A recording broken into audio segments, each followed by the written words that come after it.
दोस्तों, आज मैं आपको इस वीडियो में मानव जीवन की उत्पत्ति कैसे हुई इसके बारे में पूरी कहानी बताने वाला हूँ।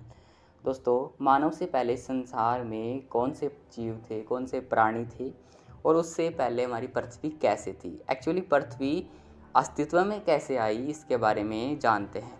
तो दोस्तों, आज से 13 अरब वर्ष पहले एक घटना हुई थी ब्रह्मांड में, जिसे द बिग बैंग थ्योरी के नाम से जाना जाता है। ये घटना एक्चुअली पूरा ब्रह्मांड पहले एक हुआ करता था।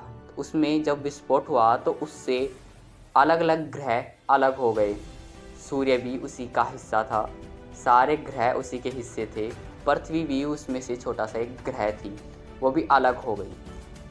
पृथ्वी का जो वायुमंडल है उसमें बहुत सी गैसें पाई जाती हैं।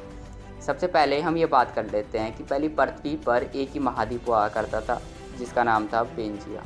ये पेंजिया बाद में 2 भागों में बटा था, जिसे पैंथालेसिया और गोंडवाना लैंड और लोरेशिया कहा जाता है। 2 भागों में बट गया था। तो हम गैसों के बारे में बात कर रहे थे।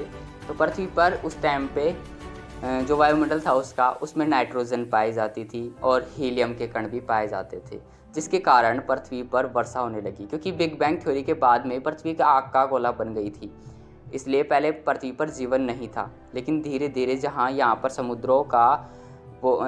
समुद्र भरने लगे, पानी यहाँ पर वर्षा होने लगी, तो पहले एक ही समुद्र यहाँ पे था जिसका नाम था पैंथालिसा। ये आज 4 भागों में बटा हुआ है। जो आपके 4 महासागर है, प्रशांत, हिंद, अटलांटिक और आर्कटिक महासागर। ये 4 महासागरों को पहले एक ही बोला जाता था। आज तो ये महाद्वीपों की वजह से अलग हो गए हैं सारे, क्योंकि पहले एक महाद्वीप था पेंजिया और एक ही महासागर था पैंथालिसा, इसलिए दोनों को मिलाकर पृथ्वी बोला जाता था। पृथ्वी पहले आग का गोला थी, मैंने जैसे ही बताया। इतना आग का गोला थी कि सूर्य के जो पास वाला ग्रह है बुध, उस पर भी इतनी ऊष्मा नहीं होगी जितनी पृथ्वी पर ऊष्मा हुआ करती थी, इसलिए यहाँ पर पहले जीवन नहीं पाया जाता था। धीरे धीरे ये ठंडी होने की प्रक्रिया यही थी कि यहाँ पर जो गैसें थी वो वाष्पित होकर वर्षा उन्होंने की। अब आप कहोगे कि वर्षा तो बादल करते हैं, और बादल तब बनते हैं जब समुद्रों में पानी होता है। तो उस टाइम पे समुद्र ही नहीं थे, तो वर्षा कैसे होगी। तो उस टाइम पे हमारे वायुमंडल में जो गैसें थी उसी के कारण हुई थी। वैज्ञानिक भी आज तक इस बात का पता नहीं लगा पाए कि वर्षा कैसे होती थी।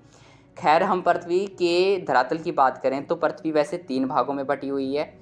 ऊपर की परत को भूपट्टी कहते हैं, जिस पर हम निवास करते हैं लगभग 10 किलोमीटर अंदर तक। फिर उसके नीचे जो मेंटल होता है, और उसके नीचे भी फिर क्रोड होता है। 3 भागों में 3 परतों में बटी हुई है। जो भूकंप आता है वो भी मेंटल में आता है। जब भूमि हमारी कंपन करने लगती है, प्लेट्स टकराती है, तो इसके कारण भूकंप आते हैं। अब हम बात करते हैं कि मानव जीवन नहीं था, उससे पहले यहाँ पर डायनासोर्स का अस्तित्व था। आपने सुना होगा, बहुत सी मूवी देखी होंगी, हर चीज़ में सुना होगा कि डायनासोर हमारे यहाँ पर रहते थे। अब उनका अंत कैसे हुआ? देखिए, जो डायनासोर थे उनकी बहुत सी प्रजातियाँ थी, वो यहाँ पर रहते थे, अपनी सारी क्रियाएँ वो यहाँ पर करते थे। और डायनासोर के आज भी अंश मिलते हैं, वैज्ञानिक उनको खोजते हैं अंशों को, तो आज तक पता चलता है कि डायनासोर थे इस पृथ्वी पर। अब बात क्या हुई कि एक एस्टेरॉयड था, बहुत बड़ा एस्टेरॉयड था, जो कि पृथ्वी से आकर टकराया था। ऐसा माना जाता है कि जब वो एस्टेरॉयड टकराया तो पूरी पृथ्वी पर जितने भी जीव थे, डायनासोर थे, सब विलुप्त हो गए, विनाश हो गया सभी का। इतनी भयानक ऊर्जा थी उसमें। देखिए, एस्टेरॉयड आप सुनते होंगे, जिसे उल्कापिंड भी कहते हैं हिंदी में। ये पृथ्वी के आसपास घूमने वाले छोटे छोटे कण होते हैं, गैस के गोले होते हैं। ये पृथ्वी से कभी कभी टकरा जाते हैं, या पृथ्वी के अंदर गिर जाते हैं, या फिर और भी ग्रहों के अंदर गिर सकते हैं ये। तो ऐसा ही एक उल्कापिंड पृथ्वी पर गिरा था, जिससे कि सारे डायनासोर्स का अंत हो गया। जितने भी डायनासोर थे, सारे जुरासिक वर्ल्ड के जो डायनासोर थे, उनका अंत हो गया, क्योंकि डायनासोर पहले फैले हुए थे। अब देखिए हुआ क्या, ये तो एक जगह पे पड़ा था, लेकिन इसके बाद में वायुमंडल में जितनी भी गैसें थी, उस गैस में उसकी हीलियम गैस की मात्रा ज़्यादा हो गई, जिसके कारण से ये सारे डायनासोर मर गए। इस उल्कापिंड का गड्ढा अभी भी मौजूद है, ये उस साइड में, अफ्रीका के साइड में। तो वहाँ पे इसे देखने भी जाते हैं, इस उल्कापिंड को। अब देखिए, डायनासोर्स का अंत हो गया। अब क्या हुआ? अब धीरे धीरे नए जीवों की ज़िंदगी शुरू हुई। जैसे जो हमारे छोटे छोटे जानवर होते हैं ये पनपने लगे। आप देखिए इनके जो अंश है वो डायनासोर से ही आए हैं। जब वो मिट्टी में विलुप्त हो गए तो उन्हीं के अंशों से धीरे धीरे जीव बनने लगे। उनसे भी पहले समुद्री जीव आए थे, समुद्री जीव बनने लगे। अब देखिए बहुत लंबा प्रोसेस है, बहुत इस पर थ्योरी भी है, आप उन थ्योरी को पढ़ सकते हैं, लेकिन पक्का किसी को नहीं पता है कि पहले कैसे जीव आए, कैसे उनका निर्माण हुआ। तो लेकिन समुद्री जीव आए थे धीरे धीरे, उन्हीं समुद्री जीवों से धीरे धीरे आगे मानव की प्रजाति बनने वाली थी। देखिए कहा जाता है बंदर मानव की प्रजाति है, लेकिन बंदर मानव की प्रजाति नहीं है, क्योंकि अगर अब जो बंदर थे वो भी मानव बनने चाहिए थे, लेकिन बंदर जैसी ही दिखने वाली एक प्रजाति थी जिसे होमो सैपियंस का नाम दिया जाता है। तो ये एक प्रजाति थी जो कि धीरे धीरे वानर जैसी लगती थी, बिल्कुल वानर जैसी लगती थी। फिर धीरे धीरे इसने अपने शिकार के लिए आग की भी खोज की थी। इस पर एक अलग से वीडियो बना रखी है, लिंक डिस्क्रिप्शन में मिल जाएगा, देख लेना। आग की भी इसने खोज की थी धीरे धीरे।